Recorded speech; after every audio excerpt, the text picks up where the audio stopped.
Good morning everyone. আজকে ভোরবেলা থেকে ভিডিওটি স্টার্ট করছি। দেখো আমার মাম্মা উঠে গেছে, উঠে গিয়ে যে খেলা করছে। আর এই দিকে দেখো ওর মাসিমণি চলে এসছে, ওর মাসিমণির সাথে খেলা করছে।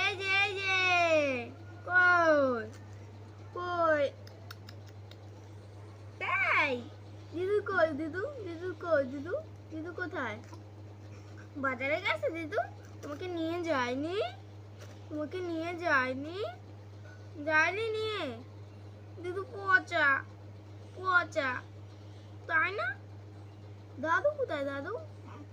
দাদু কাজে গেছে না? কাজে গেছে, হ্যাঁ কাজে গেছে।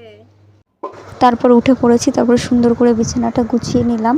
আর যেটা বলছিলাম যে আমাদের কাছের মানুষ বা প্রিয় মানুষ কাছের থেকে চলে গেলে আমরা যেমন প্রকাশ করতে পারি, কিন্তু শিশুদের ক্ষেত্রে যা হয় তারা তো প্রকাশ করতে পারে না, তারা অনুভব করতে পারে। তো এই কারণে মুডটা খুব অফ ছিল আমার মেয়ের।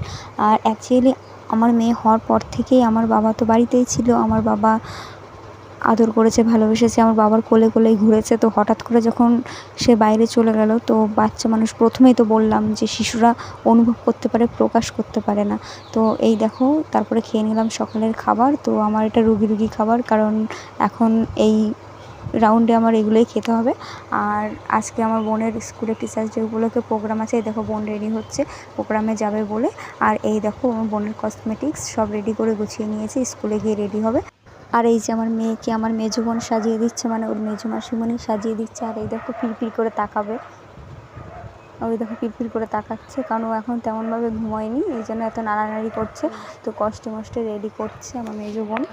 দেখো চুপচাপ রেডি হতে বলেছি বলে চুপচাপই রেডি হচ্ছে। ভালো কথা শোনে আমার মেয়ে, এমনই যেন থাকে। তোমরা আশীর্বাদ করো যেন সবসময় আমার কথাই শোনে আমার মেয়ে, কিন্তু মাঝে মাঝে একটু দুষ্টুমি করে।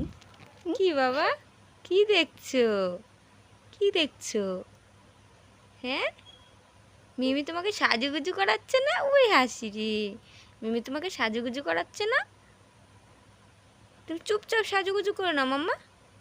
দেখো আমার মেয়েকে চুপচাপ সাজুগুজু করে নিতে বলেছি, আমার মেয়ে চুপচাপ সাজুগুজু করে নেবে, নড়বেও না চড়বেও না, যেটা বলেছি সেটাই করবে।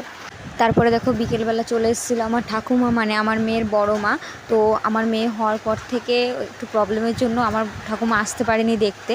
তো এই 1.5 মাস পরে আমার ঠাকুমা এসেছিলো। আর দেখো কত সুন্দর একটা ফ্রক জামা নিয়ে এসছে, আমার খুবই পছন্দ হয়েছে।